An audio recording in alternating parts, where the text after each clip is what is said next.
भारतीय किसान की दीनहीन दशा को दर्शाता कलम के जादूगर मुंशी प्रेमचंद का अनमोल उपन्यास।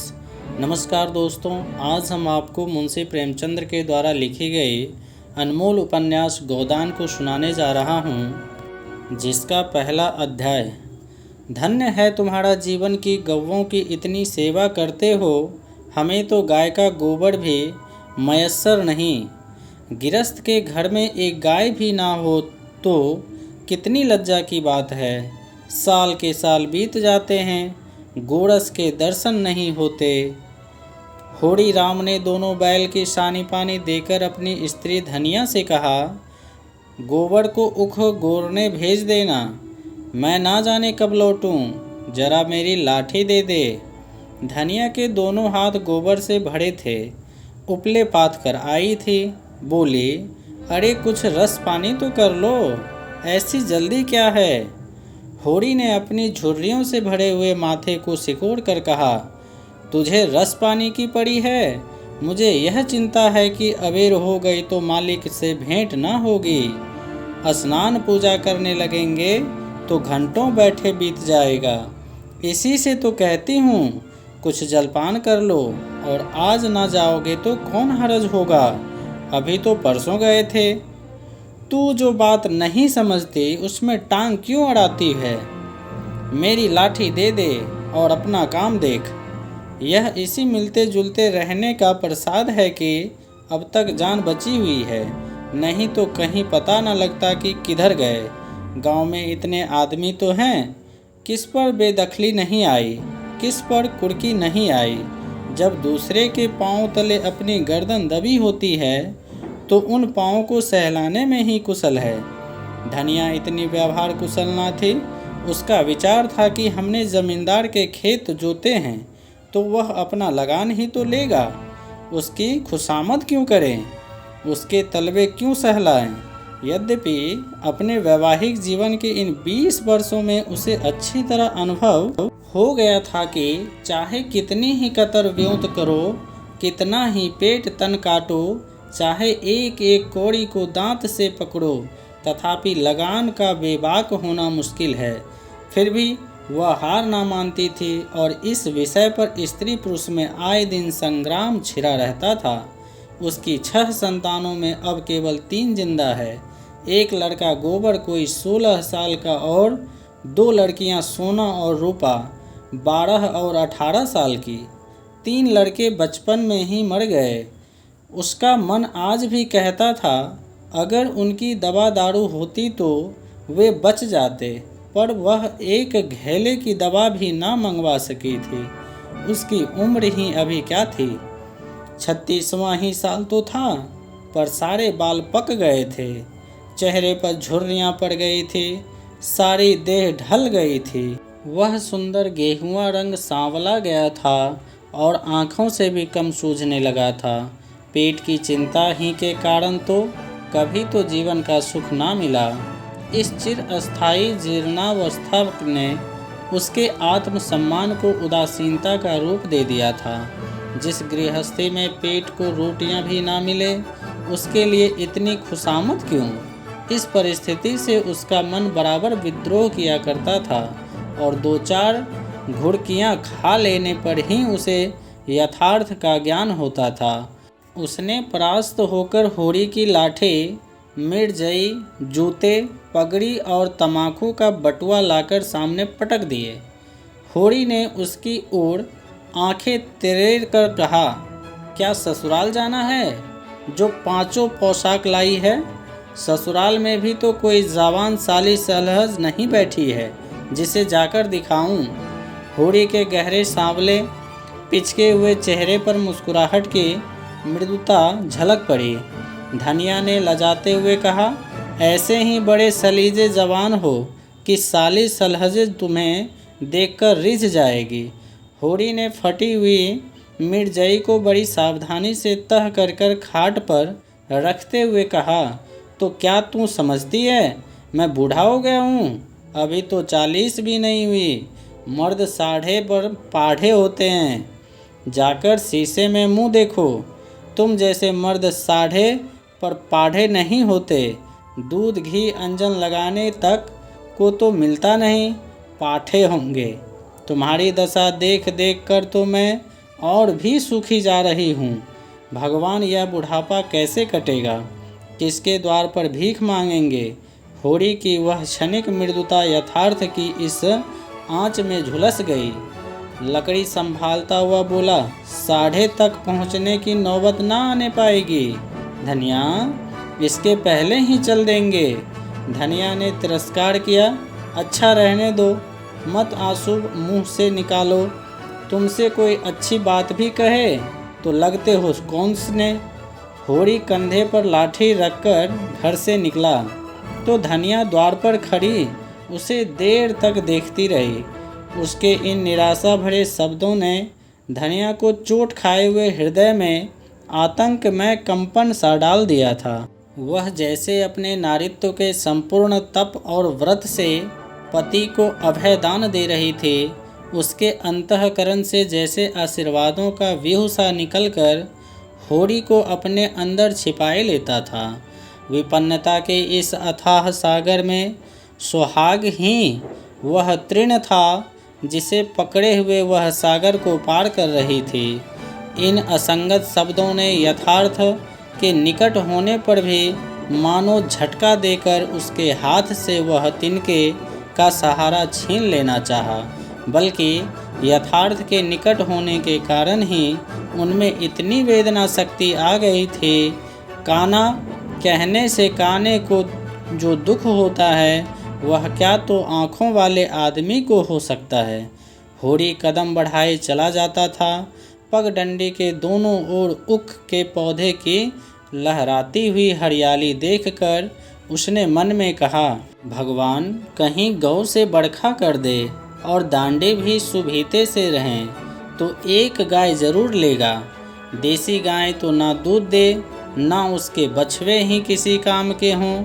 बहुत हुआ तो तेली के कोल्हू में चले, नहीं वह पछाई गाय लेगा, उनकी खूब सेवा करेगा। कुछ नहीं तो 4-5 सेर दूध होगा। गोबर दूध के लिए तरस तरस कर रह जाता है। इस उम्र में ना खाया पिया तो फिर कब खाएगा? साल भर भी दूध पी लें तो देखने लायक हो जाए। बछवे भी अच्छे बैल निकलेंगे। 200 से कम को गोरी ना होगी। फिर गौ से ही तो द्वार भी शोभा है। सवेरे सवेरे गांव के दर्शन हो जाएं तो क्या कहना। ना जाने कब यह साध पूरी होगी, कब वह शुभ दिन आएगा। हर एक गृहस्थ की भांति होरी के मन में भी गौ की लालसा चिरकाल से संचित चली आती थी। यही उसके जीवन का सबसे बड़ा स्वप्न, सबसे बड़ी साध थी।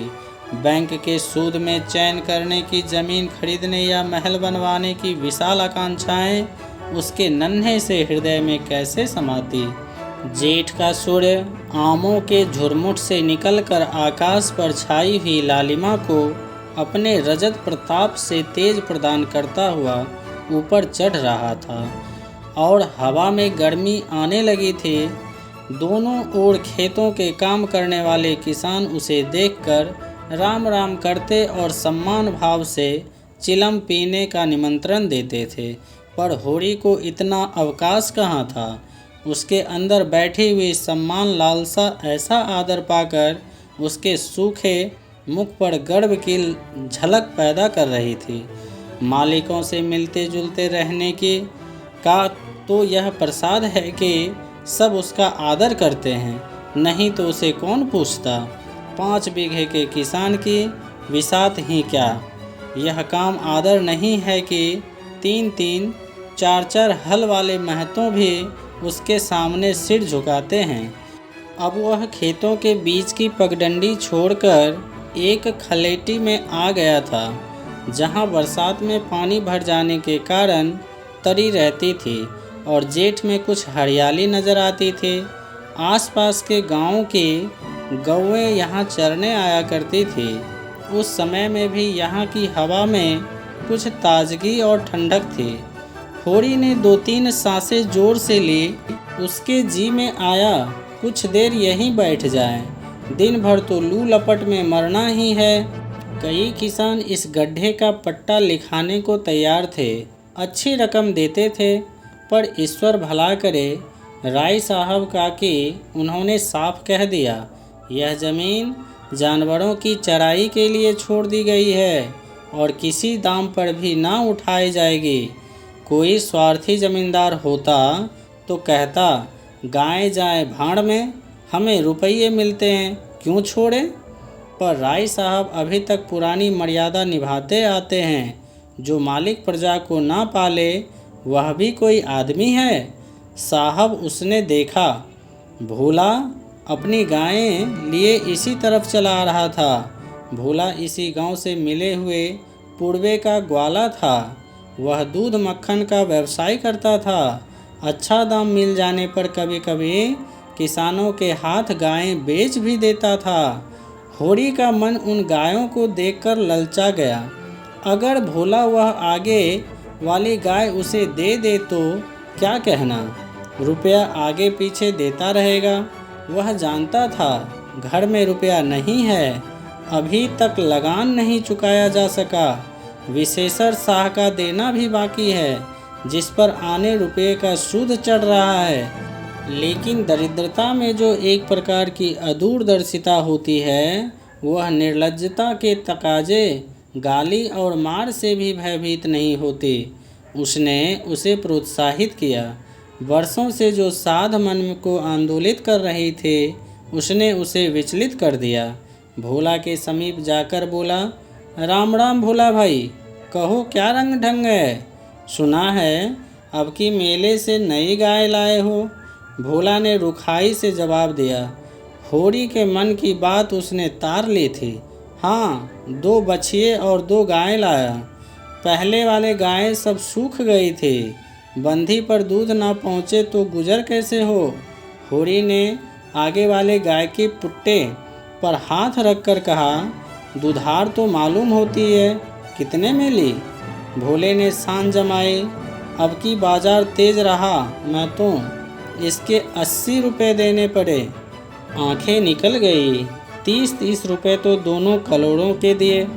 30 पर गाहक रुपये का 8 सेर मांगता है। बड़ा भारी कलेजा है तुम लोगों का भाई।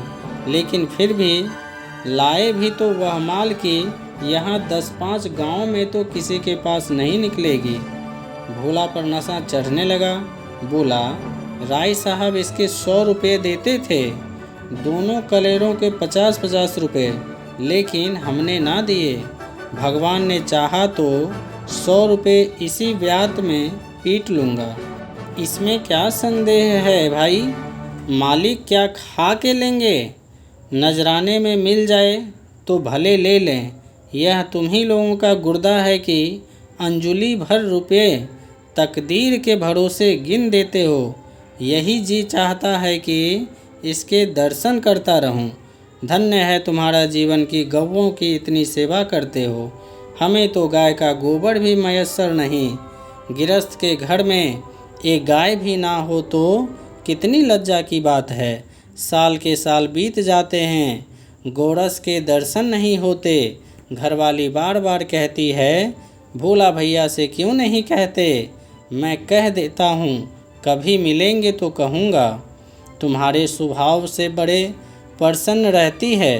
कहती है, ऐसा मर्द ही नहीं देखा कि जब बातें करेंगे नीची आंखें करके कभी सिर नहीं उठाते।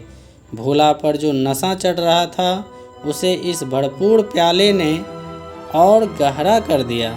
बोला, आदमी वही है जो दूसरों की बहू बेटी को अपनी बहू बेटी समझे। जो दुष्ट किसी को महरिया की ओर ताके, उसे गोली मार देना चाहिए। यह तुमने लाख रुपए की बात कह दी है भाई। बस सज्जन वही जो दूसरों की आबरू समझे। जिस तरह मर्द के मर जाने से औरत अनाथ हो जाती है, उसी तरह औरत के मर जाने से मर्द के हाथ पांव टूट जाते हैं। मेरा तो घर उजड़ गया महतों, कोई एक लौटा पानी देने वाला भी नहीं। गत वर्ष भोला की स्त्री लू लग जाने से मर गई थी, यह होरी जानता था। लेकिन 50 वर्ष का खंखर भोला भीतर से इतना स्निग्ध है, वह ना जानता था। स्त्री की लालसा उसकी आंखों में सजल हो गई थी। होरी को आसन मिल गया। उसकी व्यावहारिक कृषक बुद्धि सजग हो गई। पुरानी मसल झूठी थोड़े हैं। बिन घरनी घर भूत का डेरा, कहीं सगाई क्यों नहीं कर ठीक कर लेते।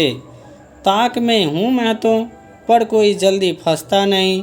150 खर्च करने को भी तैयार हूँ, जैसा भगवान की इच्छा। अब मैं भी फिराक में रहूँगा। भगवान चाहेंगे तो जल्दी घर बसा जाएगा। बस यही समझ लो कि उबर जाऊँगा भैया। घर में खाने को भगवान का दिया बहुत है। 4 पसेरी रोज दूध हो जाता है, लेकिन किस काम का। मेरी ससुराल में एक महरिया है, 3-4 साल हुए उसके आदमी उसे छोड़कर कलकत्ता चला गया। बेचारी पिसाई करके गुजारा कर रही है। बाल बच्चा भी कोई नहीं। देखने सुनने में अच्छी है, बस लक्ष्मी समझ लो। भोला का सिकुड़ा हुआ चेहरा जैसे चिकना गया। आशा में कितनी सुधा है। बोला, अब तो तुम्हारा ही आसरा है महतो। छुट्टी हो तो चलो एक दिन देख आएं। मैं ठीक ठाक करके तब तुमसे कहूँगा। बहुत उतावली करने से भी काम बिगड़ जाता है। जब तुम्हारी इच्छा हो तब चलो। उतावली काहे कि इस कबड़ी पर मन ललचाया हो तो ले चलो। यह गाय मेरे मान की नहीं है दादा। मैं तुम्हें नुकसान नहीं पहुंचाना चाहता। अपना धर्म यह नहीं है कि मित्रों का गला दबाएं। जैसे इतने दिन बीते हैं, वैसे कुछ दिन और बीत जाएंगे।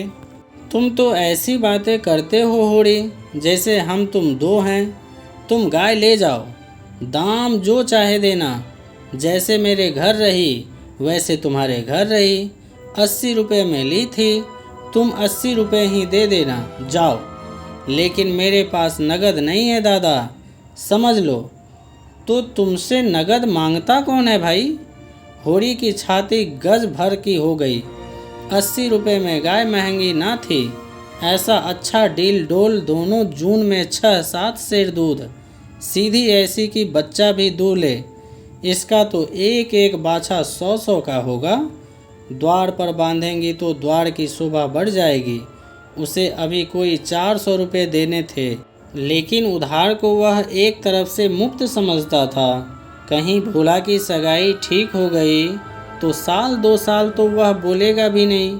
सगाई ना भी हुई तो होड़ी का क्या बिगड़ता है। यही तो होगा, भोला बार बार तगादा करने आएगा, बिगड़ेगा, गालियां देगा। लेकिन होड़ी की इसकी ज़्यादा शर्म ना थी। इस व्यवहार का वह आदी था। कृषक के जीवन का तो यह प्रसाद है। भोला के साथ वह छल कर रहा था और वो यह व्यापार उसकी मर्यादा के अनुकूल ना था। अब भी लेन देन में उसके लिए लिखा पढ़ी होने और ना होने में कोई अंतर ना था। सूखे बूढ़े की विपदाएं उसके मन को भीरू बनाए रहती थी। ईश्वर का रुद्र रूप सदैव उसके सामने रहता था, पर यह छल उसकी नीति में छल ना था। यह केवल स्वार्थ सिद्धि थी और यह कोई बुरी बात ना थी। इस तरह का छल तो वह दिन रात करता रहता था। घर में तो 2-4 रुपये पड़े रहने पर भी महाराज के सामने कसमें खा जाता था कि 1 पाई भी नहीं है। सन को कुछ गीला कर देना और रुई में कुछ बिनौले भर देना उसकी नीति में जायज़ था। और यहाँ तो केवल स्वार्थ ना था, थोड़ा सा मनोरंजन भी था।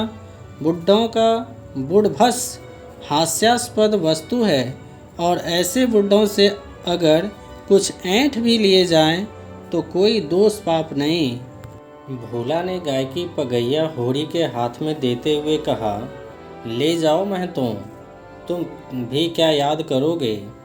व्याते ही 6 सेर दूध लेना। चलो, मैं तुम्हारे घर तक पहुंचा दूं। शायद तुम्हें अनजान समझकर रास्ते में कुछ दिक करे। अब तुमसे सच कहता हूँ, मालिक 90 रुपये देते थे, पर उनके यहाँ गौओं की क्या कदर। मुझसे लेकर किसी हाकिम हुक्काम को दे देते। हाकिमों की गौ की सेवा से मतलब, वह तो खून चूसना भर जानते हैं। जब तक दूध देती रखते, फिर किसी के हाथ बेच देते। किसके पल्ले पड़ती कौन जाने। रुपया ही सब कुछ नहीं है भैया, कुछ अपना धर्म भी तो है। तुम्हारे घर आराम से रहेगी तो यह ना होगा कि तुम आप खाकर सो रहो और गौओं भूखी खड़ी रहे। उसकी सेवा करोगे, प्यार करोगे, चुमकारोगे, गौ हमें आशीर्वाद देगी। तुमसे क्या कहूँ भैया, घर में चंगुल भर भी भूसा नहीं रहा। रुपये सब बाजार में निकल गए।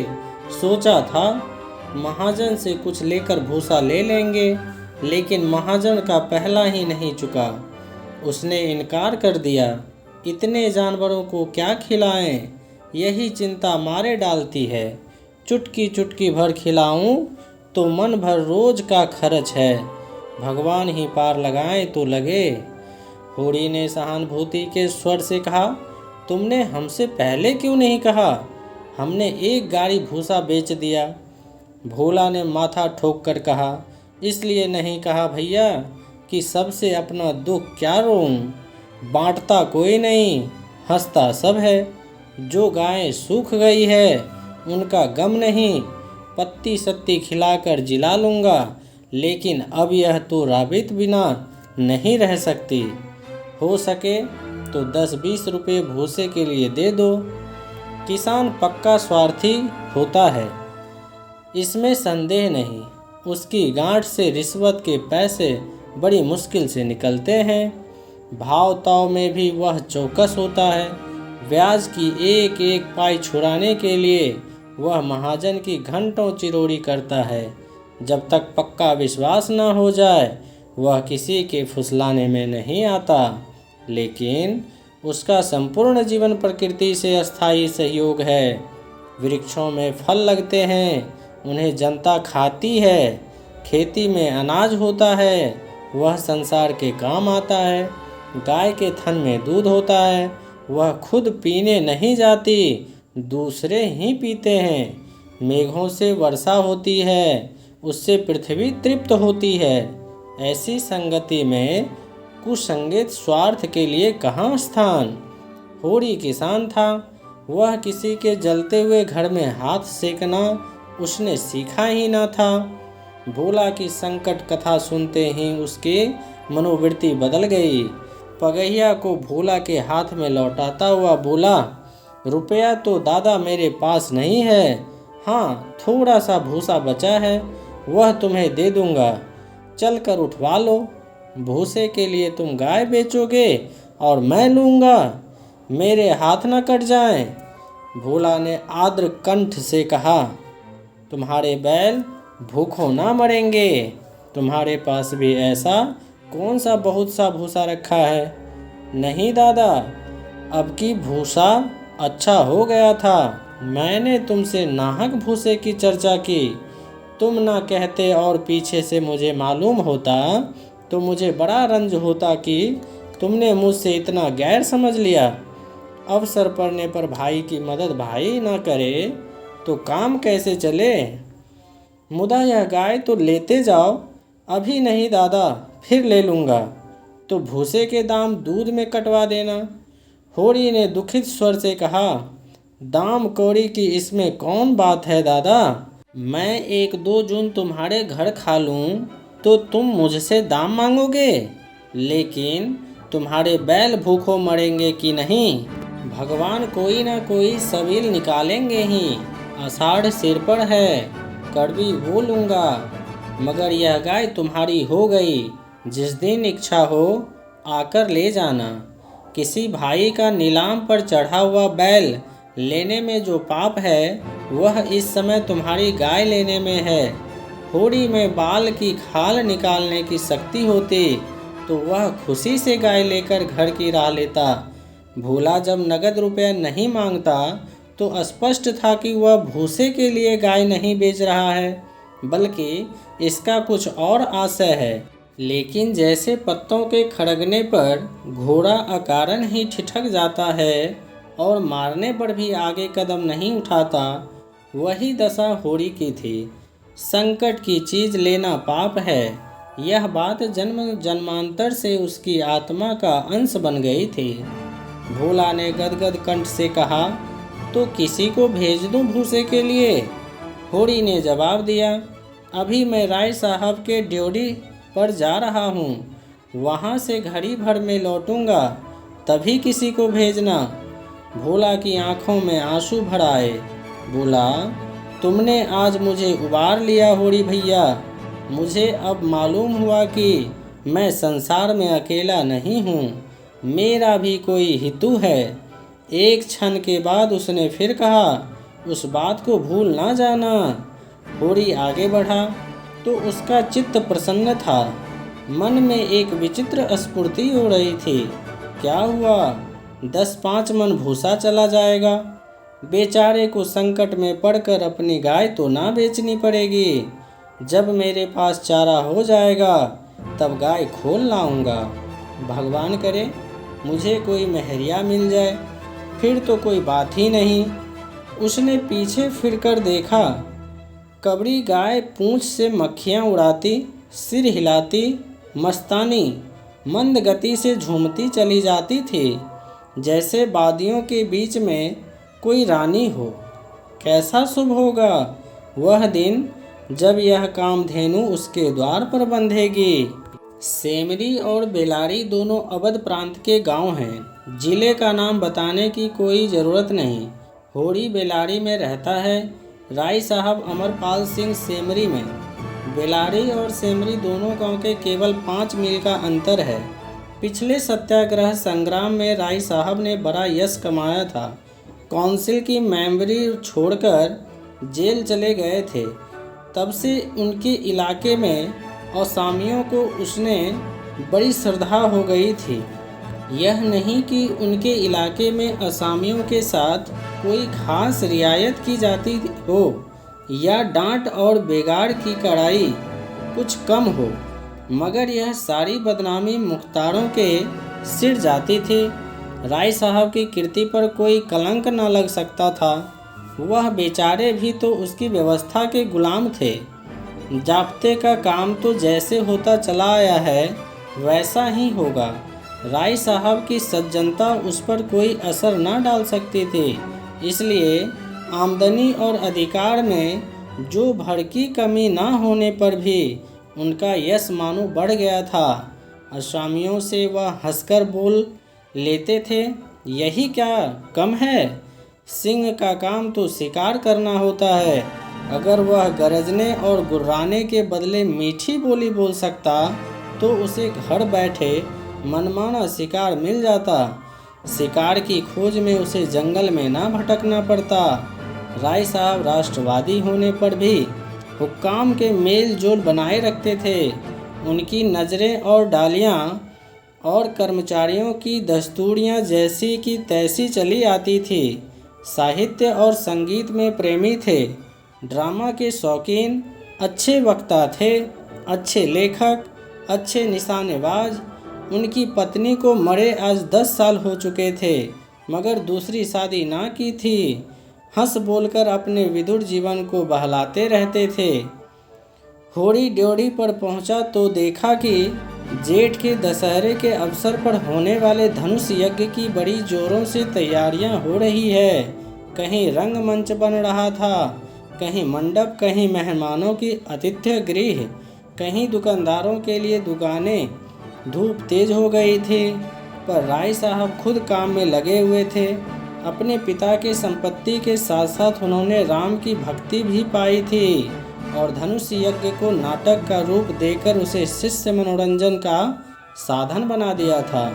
इस अवसर पर उनके यार दोस्त, हाकिम, हुक्काम सभी निमंत्रित होते थे और 2-3 दिन इलाके में बड़ी चहल पहल रहती थी।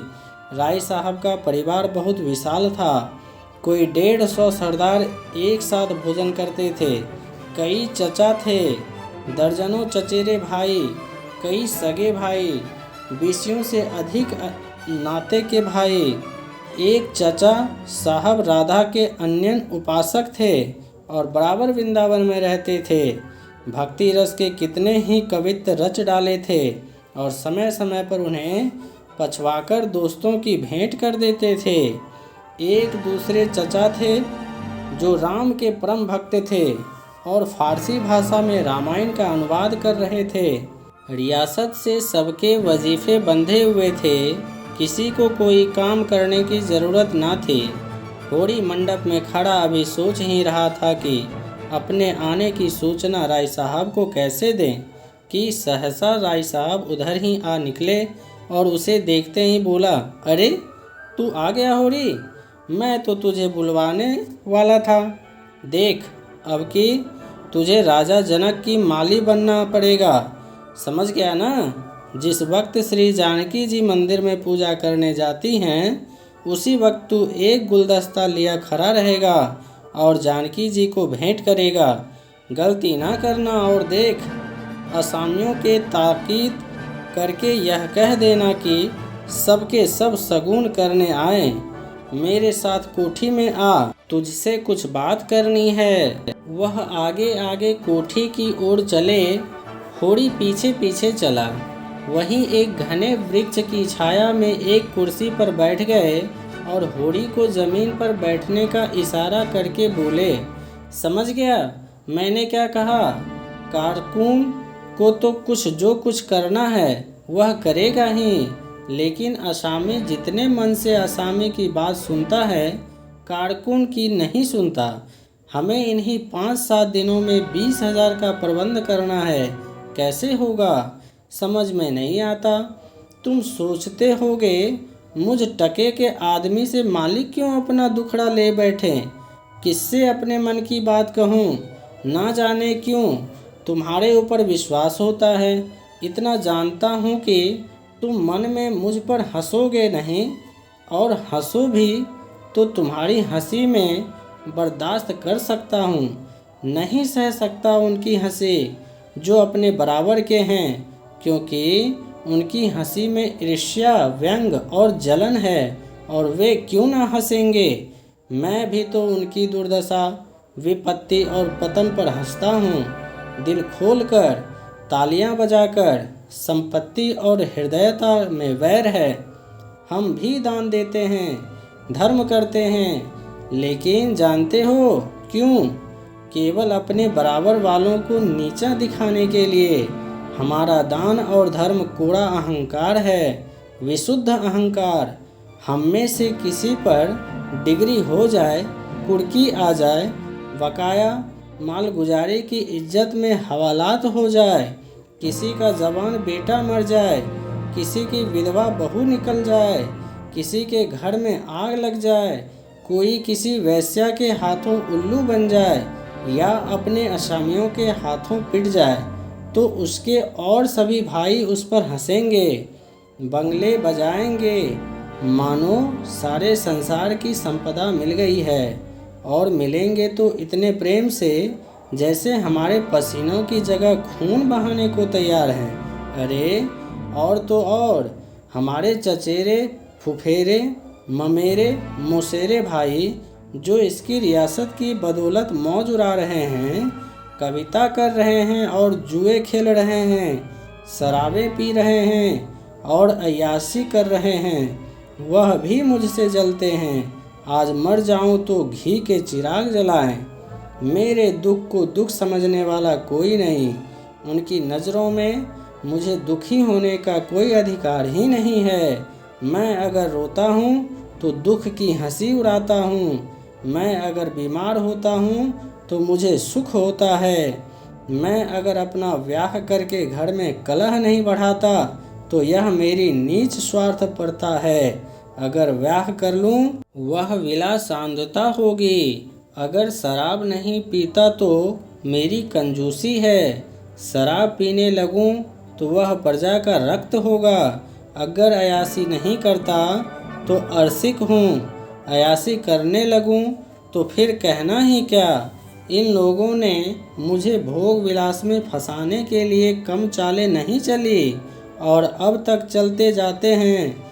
उनकी यही इच्छा है कि मैं अंधा हो जाऊं और ये लोग मुझे लूट लें।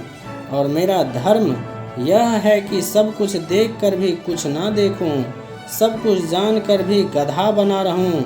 राय साहब ने गाड़ी को आगे बढ़ाने के लिए 2 बीरे पान खाए और होड़ी के मुंह की ओर ताकने लगे।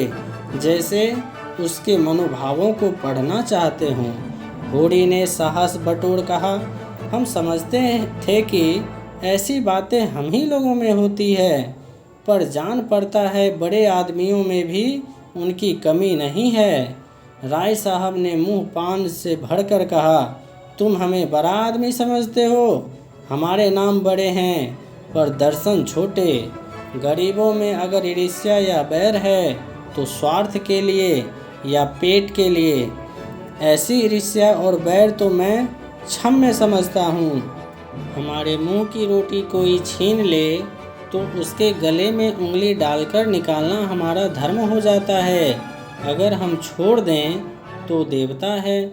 बड़े आदमियों की ईर्ष्या और बैर केवल आनंद के लिए है। हम इतने बड़े आदमी हो गए हैं कि हमें नीचता और कुटिलता में ही निस्वार्थ और परम आनंद मिलता है। हम देवतापन के उस दर्जे पर पहुंच गए हैं जब हमें दूसरों के रोने पर हंसी आती है। इसे तुम छोटी साधना मत समझना।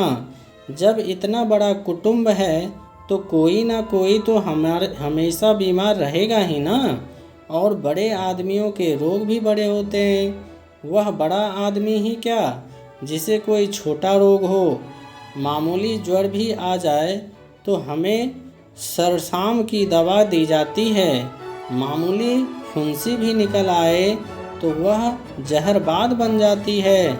अब छोटे सर्जन और मंझोले सर्जन और बड़े सर्जन तार से बुलाए जा रहे हैं। मसीहुल मुल्क को लाने के लिए दिल्ली आदमी भेजा जा रहा है। भीष्माचार्य को लाने के लिए कलकत्ता। उधर देवालय में दुर्गा पाठ हो रहा है और ज्योतिषाचार्य कुंडली का विचार कर रहे हैं और तंत्र के आचार्य अपने अनुष्ठान में लगे हुए हैं। राजा साहब को यमराज के मुंह से निकलने के लिए दौड़ लगी हुई है। वैद्य और डॉक्टर इस ताक में रहते हैं कि कब इनके सिर में दर्द हो और कब उनके घर में सोने की वर्षा हो। ये रुपए तुमसे और तुम्हारे भाइयों से वसूल किए जाते हैं भाले की नोक पर।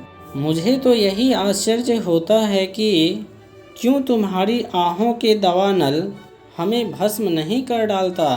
मगर नहीं, आश्चर्य करने की कोई बात नहीं। भस्म होने में तो बहुत देर नहीं लगती। वेदना भी थोड़ी ही देर की होती है। हम ज्यों-ज्यों अंगुल और पोड़ भस्म हो रहे हैं, उस हाहाकार से बचने के लिए हम पुलिस की, हुक्काम की, अदालत की, वकीलों की शरण लेते हैं और रूपवती स्त्री की भांति सभी के हाथों का खिलौना बनते हैं। दुनिया समझती है हम बड़े सुखी हैं। हमारे पास इलाके, महल, सवारियाँ, नौकर चाकर, कर्ज, वेश्याएँ क्या नहीं है। लेकिन जिसकी आत्मा में बल नहीं, अभिमान नहीं, वह और चाहे कुछ हो आदमी नहीं है। जिसे दुश्मन के भय के मारे रात को नींद न आती हो, जिसके दुख पर सब हंसे और रोने वाला कोई ना हो, जिसकी चोटी दूसरों के पैरों के नीचे दबी हो, जो भोग विलास के नशे में अपने को बिल्कुल भूल गया हो, जो हुक्काम के तलवे चाटता हो और अपने अधीनों का खून चूसता हो, मैं उसे सुखी नहीं कहता। वह तो संसार का सबसे अभागा प्राणी है। साहब, शिकार खेलने आए या दौरे पर मेरा कर्तव्य है कि उनकी दुम के पीछे लगा रहूं। उनकी भौंवों पर सिकन पड़ी और हमारे प्राण सूखे। उन्हें प्रसन्न करने के लिए हम क्या नहीं करते। मगर वह पचड़ा सुनाने लगूं तो शायद तुम्हें विश्वास ना आए। डालियों और रिश्वतों तक तो खैर गनीमत है, हम सजदे के करने को भी तैयार रहते हैं। मुफ्तखोरी ने हमें अपंग बना दिया है। हमें अपने पुरुषार्थ पर लेस मात्र भी विश्वास नहीं। केवल अफसरों के सामने दुम हिला कर किसी तरह उनके कृपा पात्र बने रहना और उनकी सहायता से अपनी प्रजा पर आतंक जमाना ही हमारा उद्यम है। कुछ लघुओं की खुशामत ने हमें इतना अभिमानी और तुनकमिजाज बना दिया है कि हमसे शील, विनय और सेवा का लोप हो गया है। मैं तो कभी कभी सोचता हूँ कि अगर सरकार हमारे इलाके छीनकर हमें अपनी रोजी के लिए मेहनत करना सिखा दे तो हमारे साथ महान उपकार करे। और यह तो निश्चय है कि अब सरकार भी हमारी रक्षा न करेगी। हमसे अब उसका कोई स्वार्थ नहीं निकलता। लक्षण कह रहे हैं कि बहुत जल्द हमारे वर्ग की हस्ती मिट जाने वाली है। मैं उस दिन का स्वागत करने को तैयार बैठा हूँ। ईश्वर वह दिन जल्द लाए। वह हमारे उद्भव का दिन होगा। हम परिस्थितियों के शिकार बने हुए हैं। यह परिस्थिति ही हमारा सर्वनाश कर रही है और जब तक संपत्ति की यह बैरी हमारे पैरों से ना निकलेगी, जब तक यह अभिशाप हमारे सिर पर मंडराता रहेगा, हम मानवता का वह पद ना पा सकेंगे जिस पर पहुंचना ही जीवन का अंतिम लक्ष्य है। राय साहब ने फिर गिलोरी दान निकाला और कई गिलोरियां निकालकर मुंह में भर ली। कुछ और कहने वाले थे कि एक चपरासी ने आकर कहा, सरकार, बेगारों ने काम करने से इनकार कर दिया है। कहते हैं जब तक हमें खाने को ना मिलेगा हम काम ना करेंगे। हमने धमकाया तो सब काम छोड़कर अलग हो गए। राय साहब के माथे पर बल पड़ गए। आंखें निकाल कर बोले, चलो मैं इन दुष्टों को ठीक करता हूँ। जब कभी खाने को नहीं दिया तो आज यह नई बात क्यों? एक आने रोज़ के हिसाब से मजूरी मिलेगी जो हमेशा मिलती रही है और इस मजूरी पर काम करना होगा, सीधे करें या टेढ़े। फिर होरी को ओर देखकर बोले, तुम अब जाओ होरी, अपनी तैयारी करो। जो बात मैंने कही है उसका ख्याल रखना। तुम्हारे गांव से मुझे कम 500 की आशा है। राय साहब झल्लाते हुए चले गए। होरी ने मन में सोचा, अभी यह कैसी कैसी नीति और धर्म की बातें कर रहे थे और एकाएक इतने गर्म हो गए। सूर्य सिर पर आ गया था। उसके तेज से अभिभूत होकर वृक्ष ने अपना पसार समेट लिया था। आकाश पर मटियाली गर्द छाई हुई थी और सामने की पृथ्वी कांपती हुई जान पड़ती थी। होरी ने अपना ठंडा डंडा उठाया और घर चला।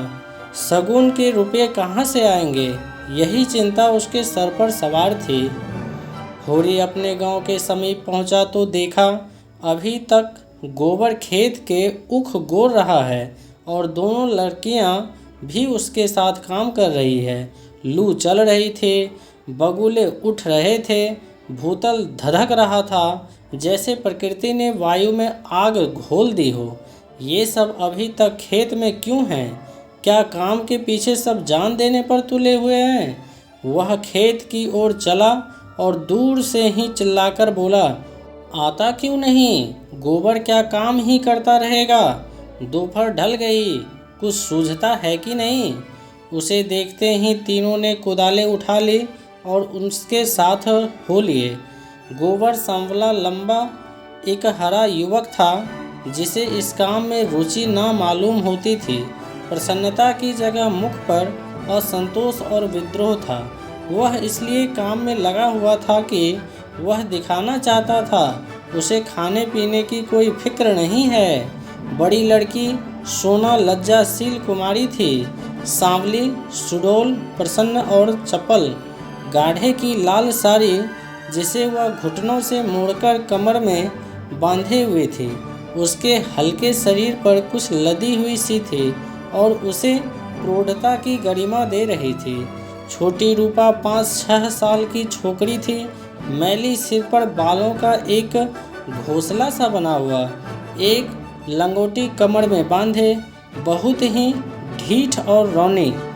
रूपा ने होरी की टांगों में लिपट कर कहा, काका देखो, मैंने एक ढेला भी नहीं छोड़ा।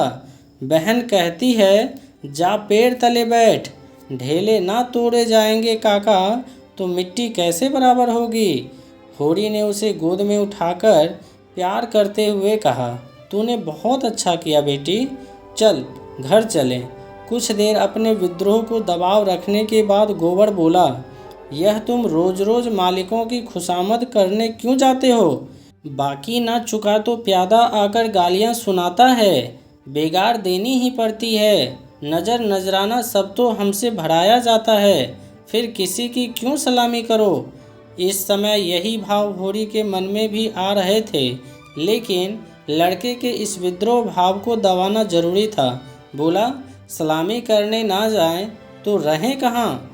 भगवान ने जब गुलाम बना दिया है तो अपना क्या बस है। यह इसी सलामी की बरकत है कि द्वार पर मड़ैया डाल ली और किसी ने कुछ नहीं कहा। घोड़े ने अपनी द्वार पर खूंटा गाड़ा था, जिस पर करिंदों ने 2 रुपये डांड ले लिए थे। तलैया से कितनी मिट्टी हमने खोदी, करिंदों ने कुछ नहीं कहा। दूसरा खोदे तो नज़र देनी पड़े। अपने मतलब के लिए सलामी करने जाता हूँ। पाँव में सनीचर नहीं है और ना सलामी करने में कोई बड़ा सुख मिलता है। घंटों खड़े रहो तब जाकर मालिक को खबर होती है। कभी बाहर निकलते हैं, कभी कहला देते हैं कि फुर्सत नहीं है।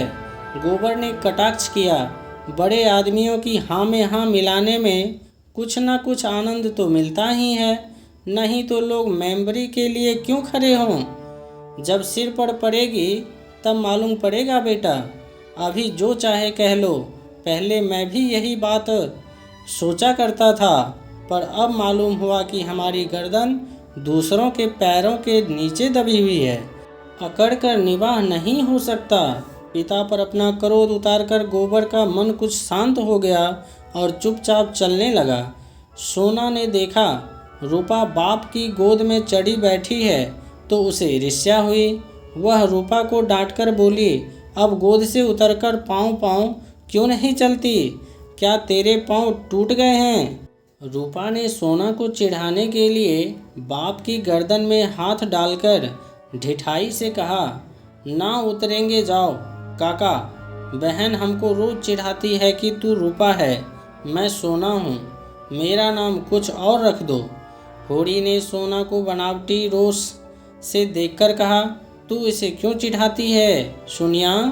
सोना तो देखने भर क्या होता है, निवाह तो रूपा से होता है। रूपा ना हो तो रुपये कहाँ से बने बता। सोना ने अपने पक्ष का समर्थन किया। सोना ना हो तो मोहर कैसे बने, नथुनिया कहाँ से आए, कंठा कैसे बने। गोबर भी एकाएक इस विनोदमय विवाद में शरीफ हो गया। वह रूपा से बोला, तू कह दे कि सोना तो सुखी संपत्ति की तरह पीला होता है, रूपा तो उजला होता है जैसे सूरज। सोना बोली, शादी ब्याह में पीली साड़ी पहनी जाती है, उजली साड़ी कोई नहीं पहनता। रूपा इस दलील से परास्त हो गई। गोबर और होरी की कोई दलील इसके सामने न ठहर सकी। उसने क्षुब्ध आंखों से होरी को देखा। होरी को एक नई युक्ति सूझ गई। सोना बड़े आदमियों के लिए है, हम गरीबों के लिए तो रूपा ही है। जैसे जो राजा कहते हैं, गेहूं को चमार, इसलिए ना कि गेहूं बड़े आदमी खाते हैं जो हम लोग खाते हैं। सोना के पास इस सबल युक्ति का कोई जवाब ना था। परास्त होकर बोले, तुम सब जाने एक ओर हो जाओ, नहीं रुपया की रुलाकर छोड़ती। रूपा ने उंगली मटकाकर तेज आवाज में कहा, ए राम, सोना चमार, ए राम, सोना चमार। इस विजय का उसे इतना आनंद हुआ कि बाप की गोद में रह न सकी, जमीन पर कूद पड़ी और उछल उछल कर यही रट लगाने लगे, रूपा राजा सोना चमार, रूपा राजा सोना चमार। ये लोग घर पहुँचे तो धनिया द्वार पर खड़ी इनकी बाट जो रही थी। रुष्ट होकर बोली, आज इतनी देर क्यों गोबर? काम के पीछे कोई प्राण थोड़े ही दे देता है। फिर पति के गर्म होकर कहा, तुम भी वहाँ से कमाई करके लौटे तो खेत में पहुँच गए, खेत कहीं भागा जाता था? द्वार पर कुआं था। होरी और गोबर ने एक एक कलसा पानी सिर पर उड़ेला। रूपा को नहलाया और भोजन करने गए, जो कि रोटियां थी पर गेहूं जैसी सफ़ेद और चिकनी। अरहर की दाल थी जिसमें कच्चे आम पड़े हुए थे। रूपा बाप की थाली में खाने बैठी। सोना ने उसे ईर्ष्या भरी आंखों से देखा, मानो कह रही थी, वाह रे दुलार। धनिया ने पूछा, मालिक से क्या बातचीत हुई? होरी ने लोटा भर पानी चढ़ाते हुए कहा, यही तहसील वसूल की बात थी और क्या। हम लोग यही समझते हैं बड़े आदमी बहुत सुखी होंगे, लेकिन सच पूछो तो वह हमसे भी ज़्यादा दुखी हैं। हमें अपने पेट की चिंता है, उन्हें हजारों चिंताएं घेरी रहती है। राय साहब ने और क्या क्या कहा था वह कुछ होरी को याद न था। उस सारे कथन का खुलासा मात्र उसके स्मरण में चिपका हुआ रह गया था। गोबर ने व्यंग किया, तो फिर अपना इलाका हमें क्यों नहीं दे देते। हम अपने खेत, बैल, हल, कुदाल सब उन्हें देने को तैयार हैं। करेंगे बदला। यह सब धूर्तता है, निरी मोट मर्दी। जिसे दुख होता है वह दर्जनों मोटरें नहीं रखता, महलों में नहीं रहता, हलवा पूरी नहीं खाता और न नाच रंग में लिप्त रहता है। मज़े से राज का सुख भोग रहे हैं, उस पर दुखी है। होड़ी ने झुंझलाकर कहा, अब तुमसे बहस कौन करे भाई। जायदाद किसे से छोड़ी जाती है कि वही छोड़ देंगे। हम ही को खेती से क्या मिलता है। एक आने नफरी की मजूरी भी तो नहीं पड़ती। जो 10 रुपये महीने का भी नौकर है वह भी हमसे अच्छा खाना पहनता है, लेकिन खेतों को छोड़ा तो नहीं जाता। खेती छोड़ दें तो और क्या करें। नौकरी कहीं मिलती है, फिर मर्जात भी तो पालना ही पड़ता है। खेती में जो मर्जात है वह नौकरी में तो नहीं है। इसी तरह जमींदारों का हाल समझ लो, उनकी जान को भी तो सैकड़ों रोग लगे हुए हैं। हाकिमों को रसद पहुंचाओ, उनकी सलामी करो, अमलों को खुश करो। तारीख पर मालगुजारी ना चुका दे तो हवालात हो जाएं, कुर्की आ जाए। हमें तो कोई हवालात नहीं ले जाता, हमें 2-4 गालियाँ घुड़कियाँ ही तो मिलकर रह जाता है। गोबर ने प्रतिवाद किया, यह सब कहने की बात है। हम लोग दाने दाने को मोहताज हैं, देह पर साबित कपड़े नहीं हैं। चोटी का पसीना एड़ी तक आता है, तब भी गुजर नहीं होता। उन्हें क्या, मज़े से गद्दी मसनद लगाए बैठे हैं। सैकड़ों नौकर चाकर हैं, हजारों आदमियों पर हुकूमत है। रुपये ना जमा होते हैं पर सुख तो सभी तरह का भोगते हैं। धन लेकर आदमी और क्या करता है। तुम्हारी समझ में हम और वह बराबर है। भगवान ने तो सबको बराबर ही बनाया है। यह बात नहीं है बेटा। छोटे बड़े भगवान के घर से बनकर आते हैं। संपत्ति बड़ी तपस्या से मिलती है। उन्होंने पूर्व जन्म में जैसा कर्म किए हैं उनका आनंद भोग रहे हैं। हमने कुछ नहीं संचा तो भोंगे क्या। यह सब मन को समझाने की बात है। भगवान सबको बराबर बनाते हैं। यहाँ जिसके हाथ में लाठी है वह गरीबों पर कुचलकर बड़ा आदमी बन जाता है। यह तुम्हारा भ्रम है। मालिक आज भी 4 घंटे रोज भगवान का भजन करते हैं। किसके बल पर यह भजन भाव और दान धर्म होता है। अपने बल पर ना, नहीं, किसानों के बल पर और मजदूरों के बल पर। यह पाप का धन पचे कैसे, इसलिए दान धर्म करना पड़ता है। भगवान का भजन इसलिए होता है, सूखे नंगे भूखे रहकर भगवान का भजन करे तो हम भी देखें। हमें कोई दोनों जून खाने को दे तो हम 8 पहर भगवान का जाप ही करते रहें। एक दिन खेत में उख गोड़ना पड़े तो सारी भक्ति भूल जाएं। होड़ी ने हार कर कहा, अब तुम्हारे मुंह कौन लगे भाई। तुम तो भगवान की लीला में भी टांग अड़ाते हो। तीसरे पहर गोबर कुदाल लेकर चला तो होड़ी ने कहा, जरा ठहर जाओ बेटा, हम भी चलते हैं। तब तक थोड़ा सा भूसा निकाल कर रख दो। मैंने भोला को देने को कहा है, बेचारा आजकल बहुत तंग है। गोबर ने पिता को अवज्ञा भरी आंखों से देखकर कहा, हमारे पास बेचने को भूसा नहीं है। बेचता नहीं हूँ भाई, यूं ही दे रहा हूँ। वह संकट में है, उसकी मदद तो करनी ही पड़ेगी। हमें तो उन्होंने कभी एक गाय नहीं दे दी। दे तो रहा था पर हमने ली ही नहीं। धनिया मटक कर बोली, गाय नहीं, वह दे रहा था, इन्हें गाय दे देगा। आँख में अंजन लगाने को कभी चुल्लू भर दूध तो भेजा नहीं, गाय दे देगा। होड़ी ने कसम खाई, नहीं, जवानी कसम, अपनी पछाई गाय दे रहे थे, हाथ तंग है, भूसा चारा नहीं रख सके, अब एक गाय बेचकर भूसा लेना चाहता है। मैंने सोचा संकट में पड़े आदमी की गाय क्या लूं, थोड़ा सा भूसा दिए देता हूं, कुछ रुपए हाथ आ जाएंगे तो गाय ले लूँगा, थोड़ा थोड़ा करके चुका दूँगा। 80 रुपये की है, मगर ऐसी कि आदमी देखता रहे। गोबर ने आड़े हाथों लिया, तुम्हारा यही धर्मात्मापन को तुम्हारी दुर्गत कर रहा है। साफ साफ तो बात है, 80 रुपये की गाय है, हमसे 20 रुपये का भूसा ले ले और गाय हमें दे दे। 60 रुपये रह जाएंगे, वह हम धीरे धीरे दे देंगे। होरी रहस्यमय ढंग से मुस्कुराया। मैंने ऐसी चाल सोची है कि गाय सेंत मेंत में हाथ आ जाए। कहीं भोला की सगाई ठीक करनी है, बस 2-4 मन भूसा तो खाली अपना रंग जमाने को देता हूँ। गोबर ने तिरस्कार किया, तो तुम अब सबकी सगाई ठीक करते फिरोगे? धनिया ने तीखी आंखों से देखा। अब यही एक उद्यम तो रह गया है, नहीं देना है हमें भूसा किसी को। यहाँ भोला भाली किसी का कर्ज नहीं खाया है।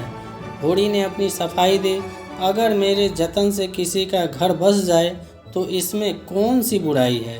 गोबर ने चिलम उठाए और आग लेने चला गया।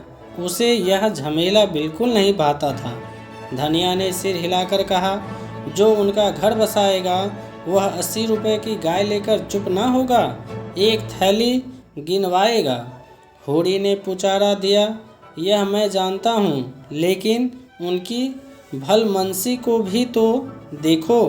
मुझसे जब मिलता है तेरा बखान ही करता है, ऐसी लक्ष्मी है, ऐसी सलीकेदार है।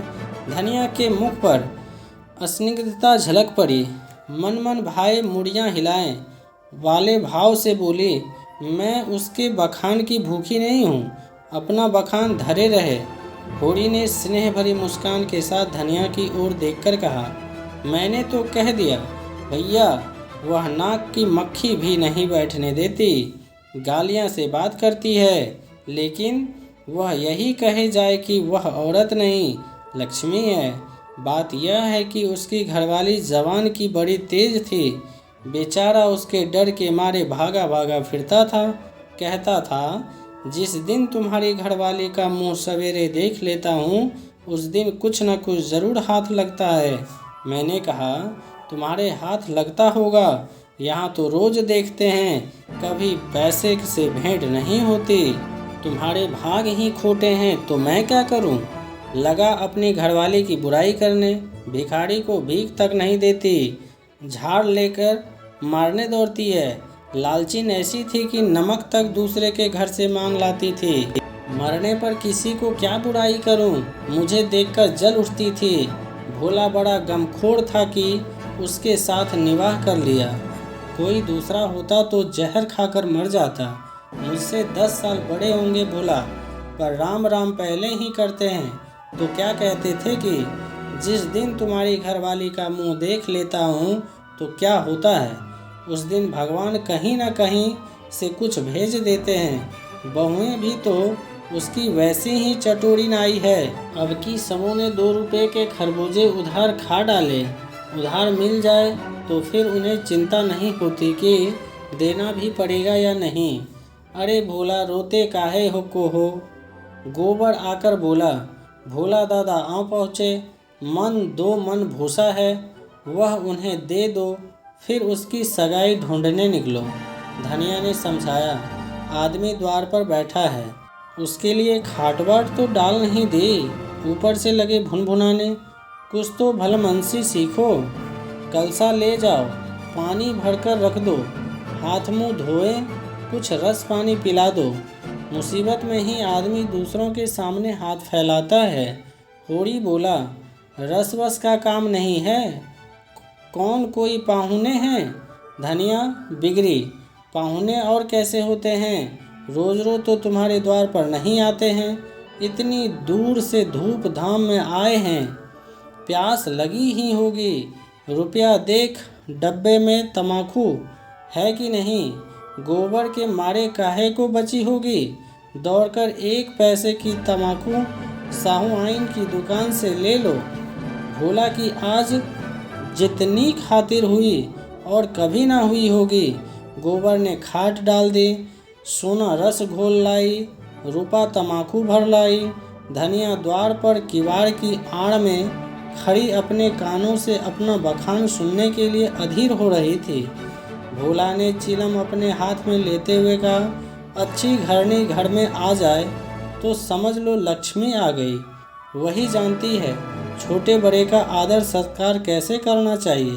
धनिया के हृदय में उल्लास का कंपन हो रहा था। चिंता, निराशा और अभाव में आहत आत्मा इन शब्दों में एक कोमल शीतल स्पर्श का अनुभव कर रही थी।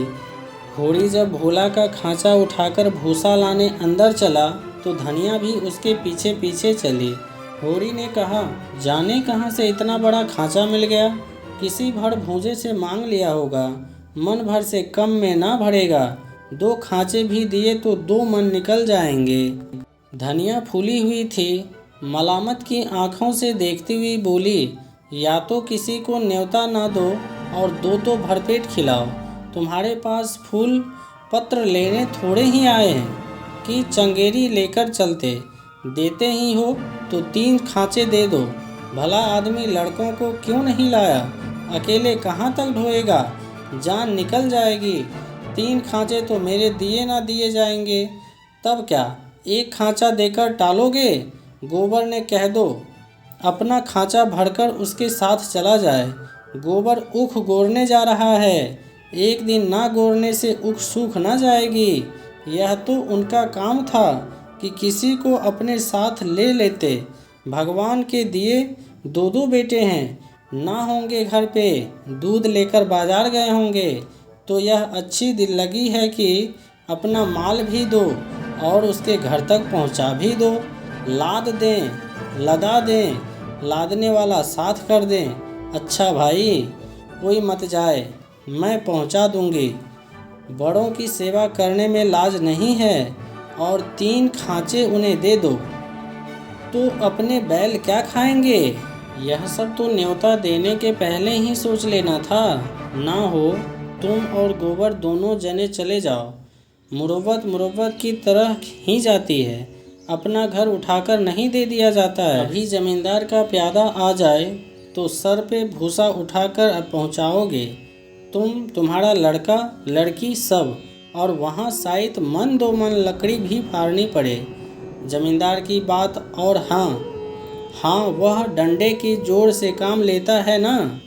उसके खेत नहीं जोतते। खेत जोतते हैं तो लगान नहीं देते। अच्छा भाई, जान ना खा, हम दोनों चले जाएंगे। कहाँ से मैंने इन्हें भूसा देने को कह दिया। या तो चलेगी नहीं, या चलेगी तो दौड़ने लगेंगी। 3 खांचे भूसे से भर दिए गए। गोबर कुढ़ रहा था। उसे अपने बाप के व्यवहार से जरा भी विश्वास न था। वह समझता था यह जहाँ जाते हैं वहीं कुछ न कुछ घर से खो आते हैं। धनिया प्रसन्न थी। हरा होड़ी वह धर्म और स्वार्थ के बीच डूब उतरा रहा था। होड़ी और गोबर मिलकर एक खांचा बाहर लाए। भोला ने तुरंत अपने अंगोछे की बीड़ा बनाकर सिर पर रखते हुए कहा, मैं इसे रखकर अभी भागा आता हूँ। एक और खांचा और लूँगा। होड़ी बोला, एक नहीं, अभी 2 और भरे धरे हैं और तुम्हें ना आना पड़ेगा। मैं और गोबर एक एक खांचा लेकर तुम्हारे साथ ही चलते हैं। भोला स्तंभित हो गया। होड़ी उसे अपना भाई बल्कि उससे भी निकट जान पड़ा। उसे अपने भीतर ऐसी तृप्ति का अनुभव हुआ जिसने उसके संपूर्ण जीवन को हरा कर दिया। तीनों भूसा लेकर चले तो राह में बातें होने लगी। भोला ने पूछा, दशहरा आ रहा है, मालिकों के द्वार पर तो बड़ी धूमधाम होगी। हाँ, तंबू शमियाना पड़ गए हैं। अब की लीला में मैं भी काम करूँगा। राय साहब ने कहा है तुम्हें राजा जनक का माली बनना पड़ेगा। मालिक तुमसे बहुत खुश है, उनकी दया है।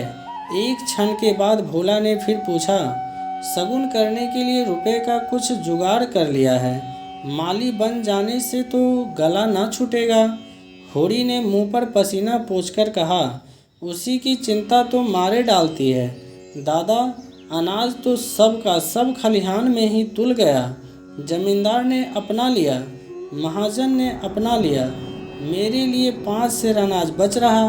यह भूसा तो मैंने रातों रात ढोकर छिपा दिया था, नहीं तिनका भी नहीं बचता। जमींदार तो एक ही है, मगर महाजन 3-3 हैं। सहुआइन अलग और मंगरू अलग, और दाता दीन पंडित अलग। किसी का ब्याज भी पूरा ना हो चुका। जमींदार के भी आधे रुपए बाकी पड़ गए। साहुआइन से फिर रुपए उधार लिए तो काम चला। सब तरह किफ़ायत करके देख लिया भैया, कुछ नहीं होता। हमारा जन्म इसलिए हुआ है कि अपना रक्त बहाएं और बड़ों का घर भरें। मूल का दुगना सूद भर चुका, पर मूल ज्यों का त्यों सिर पर सवार है। लोग कहते हैं खुशी गमी में तीरथ बरत में हाथ बांधकर खर्च करो, मुदा रास्ता कोई नहीं दिखाता। राय साहब ने बेटे के ब्याह के 20,000 लुटा दिए, उनके कोई कुछ नहीं कहता। मंगरू ने अपने बाप के क्रियाक्रम में 5,000 लगाए, उनसे कोई कुछ नहीं पूछता। वैसे ही मर्जाद तो सबकी है। भोला ने करुण भाव से कहा, बड़े आदमियों की बराबरी तुम कैसे कर सकते हो भाई? आदमी तो हम भी हैं।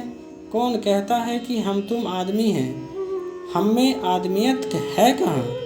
आदमी वह है जिसके पास धन है, अख्तियार है, इल्म है। हम लोग तो बैल हैं और जुतने के लिए पैदा हुए हैं। उस पर एक दूसरे को देख नहीं सकता। एका का नाम नहीं। एक किसान दूसरे के खेत पर ना चढ़े तो कोई जागा कैसे करे? प्रेम तो संसार से उठ गया है। प्रेमचंद्र की सर्वोत्तम कृति गोदान का पहला अध्याय समाप्त हुआ। अपनी कीमती समय देने के लिए दिल से धन्यवाद।